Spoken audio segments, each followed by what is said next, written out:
What's going on, world? It's your homie SenseiRip, and I'm back again with another video. Today we got Russell Simmons reacting to the news of Takeoff being shot and killed at a dice game in Houston early this morning. So y'all know how we do, man. Let's check out this clip from Russell Simmons and hear what he has to say. Make sure to leave your thoughts and comments down in the section below. Yeah, let's get right to it. So today I want to discuss briefly violence and culture. And I want to discuss, without any detail, the devastating loss of our brother. The hearing about the loss of our brother. Now, our culture is a result of our experiences and what we've learned here in America, or in America. And the way that we've reacted to it has been,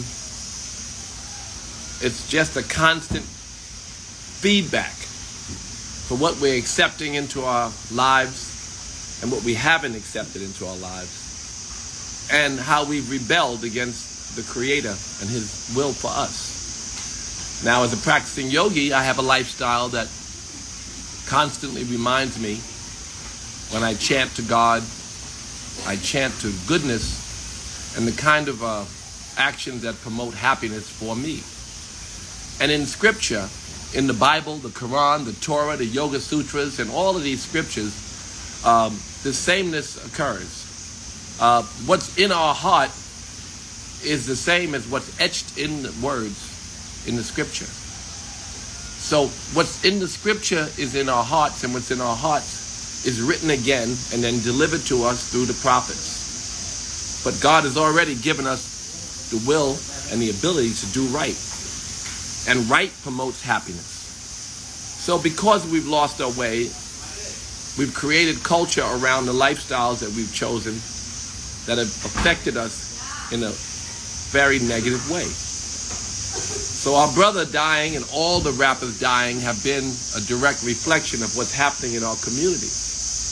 Because our rappers dying are public and discussed on a national stage, but our brothers and sisters in the community who are being shot, killed, and being treated and abused by our own brothers and sisters in such a horrific way, they're not news. When 50 people or 70 people are shot in one weekend in Chicago, it's not news. But the reflections of those experiences are broadcast on a national stage because the stars, quote-unquote stars that die, are public figures. And we have a thirst for what's happening with our public figures, but not what's happening in our community. When I think about the things that are going on in our community, we are not returning to God because of them. They're not forcing us to go back and re-examine our lifestyles, our cultures. There's a piece of our culture that is destructive. And I think that we, as black people, have to weed it out.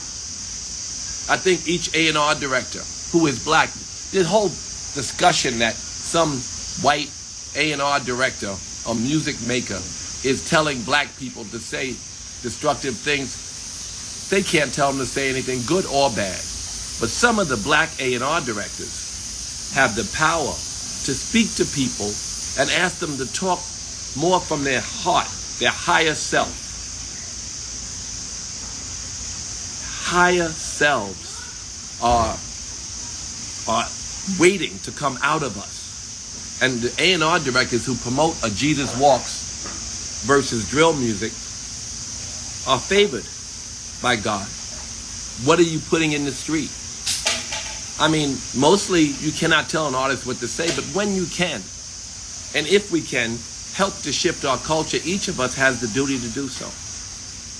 So this is my message to the music community, is that those who can make a difference should. And those who have, all of us have a better half and a not so good half. Those who are reaching for the better half can write a song that's inspiring and uplifting, instead of the other song that just comes frivolously and has no benefit to society. We can do better. I remember when I was in the music business promoting so many peace summits, and so many artists would show up in every single city. The hip hop summit would have these huge peace summits. Many times different leaders in the community would show up. I remember Minister Farrakhan even speaking to the gangs in LA and to the rappers about lifting their community up through their words and their poetry and their actions, and protecting each other from the most destructive elements in our community. This is not a foreign idea. This is taught in the Bible, the Quran, the Torah, the Yoga Sutras. It's taught in the Buddhist texts. This is what the prophets came to tell us. And when we overlook the prophets and their words, we're missing what's already etched in our heart. They're here to remind you of who you are. And it's your turn to stand up as individuals, if not through community. And then let's move to community. There's such amazing religious organizations in the black community, and people who leave those communities in those churches and go out into the world and do good. But because of their adherence to God, that they are a certain way. I mentioned the Minister Farrakhan, the members of the Nation of Islam who were, in many cases, from destructive elements in the community. They go and get reintroduced to their higher selves, and they work for us and serve the communities where they exist. This is what we want from each of us, to grow towards God. Every time a young person is misled and an old person encourages or supports that, it's selfish, because the older person knows better.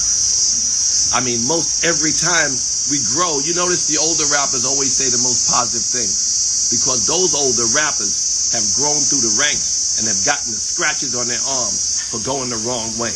When you go the right way, there are no scratches. So you eventually stop bumping your arm on the dirt and the darkness. This is what we want for our people, to go back to God. And we want for the people in our communities to support their efforts, and the people in our music companies to support their efforts. It's sad, the number of rappers that are dying. They are a direct reflection of the number of people who are dying in our streets every week. And it's almost the chickens coming home to roost, because as the artists reflect this reality, they exude and open themselves up for the dirt that they're sharing. Not in any individual case, but in each case, in the broad collective of hip-hop, there is a huge undercurrent of darkness. And those who want to move it in the right way can move it in the right way with their efforts. All right. I just wanted to say that, and I want to say something that's really important about this, that in each of these communities, and when I was working in the non-bonds programs with Captain Dennis in 25 cities, or working in the non-bonds programs with Erica Ford, and I Love My Life campaign, or Man Up, or any of these programs, we were always scraping for money. Rush Card would donate, other people would donate, and in New York's case, the mayor would contribute a lot. But those programs are very valuable in our hood. Those are the programs that bring people together and bring the gangs together. And the work that we did in Chicago, for instance, the barbershop, that Captain Dennis set up the barbershop programs in Atlanta, but specifically in Chicago. All the barbershops engage in a process to eliminate beefs and stop them before they escalate. This has to continue, and we have to look to those programs in our cities to support them. All right, Kanye said something. I know that, every time I mention his name, I get, a response from some, both people who love him and people who are threatened by his words, which the words I condemn, but not him. Kanye said he respected and, in fact, was jealous of the Jews. Now, what he really meant, I think, was the religious Jews. The religious Jews. Because it's the religious Christians, the religious Buddhists, the religious yogis who practice yoga religiously, who live by Scripture and then promote the goodness that Scripture gives them to everyone that he is jealous of. So you can't take someone who's not a friend of God's and blame him because he was born into a religion as a so when he says he respected them, it was really hit home. It was so adamant. He knows about the ritual to come home on Friday night and spend it with the family. He knows about the rituals to stay married. He knows about the rituals to promote nonviolence or to live a nonviolent life. He knows about all those things are in the Yoga Sutras. All those things that he was talking about are in all the scriptures, certainly in the Christian scripture. So when we come back to the church, or when we come back to the imams in our communities, when we come back to God, then suddenly we become purveyors of good. And this idea of overlooking that, you know, when you're young you rebel, and when you get older maybe you learn. So I share this with you because I really, you know, I met, in fact, I was to talk to today. This is why, I didn't want to back out. I met a person on Instagram, like I don't DM people, but I saw comments on my statements. A very religious, but former hip-hop promoter, but became very religious Jewish man who was brokenhearted, and he's been following me since he's a child. I can't believe it, but I know many Orthodox Jews like him, but he was writing all these comments, and I kept noticing him. I don't generally view the comments too much, but I'm noticing his comments, all very positive about every subject that had to do with building bridges between the black and Jewish community, the same community that Kanye is quote-unquote jealous of. What can we learn from them is the question. It's the same we can learn from a good Buddhist, a good Christian, a good Muslim, but it's something that he particularly pointed out he was jealous of the good Jews. And so he said that, and then this guy appears. I keep seeing him. And he's like a lot of Orthodox Jews I met again, but he's so interested in hip-hop and in healing, and he kept posting after I knew who he was. I'm not defending Kanye as the person I'm defending, but as I shouldn't be distracted. I'm defending, or I'm promoting the bridge building process. And this is what we're going to talk about, the bridge building.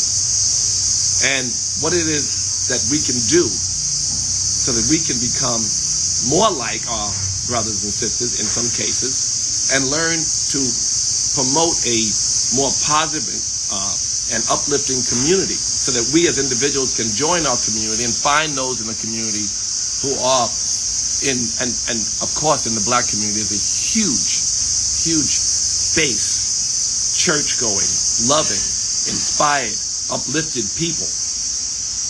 But we have to return to them, and we have to return to that which is promoted to us, that we know works, that's already etched in our spirit. Anyway, I go back to this person I met, and I promised I would talk to him on Instagram. And I looked on his Instagram, and there was so much about black-Jewish relations. I thought yesterday, when I committed, that he would be someone I'd talk to live, because he asked, and he kept having people DM me. And once I followed him, I got all these DMs of people who were trying to get me to talk to him. So the end result was that I wanted to promote to people, especially to our community, that we don't really, outside of New York, LA, Miami, we really don't know what I mean or Kanye means when he talks about religious Jewish community members. So I met one and that was dying to talk to me, and I promised him I'd bring him on at 8 o'clock. I want to see if he stopped focusing on the messenger and worked to understand the message. Yeah. The discussion of the power dynamic is what, not their fault that they're successful. Organized religions, when followed properly, put people in order. This is why they're so important in many communities. People don't have the strength to look inside and find all of what God's messages are. They have to look in Scripture. And they sometimes have to look in community of all these right acting people that they can join in right action. So that's why religion is important. And I want to, there's Barrelson, let me in. How do I do that? How do I let a person in? Oh, here we go. I seen the button right there. I just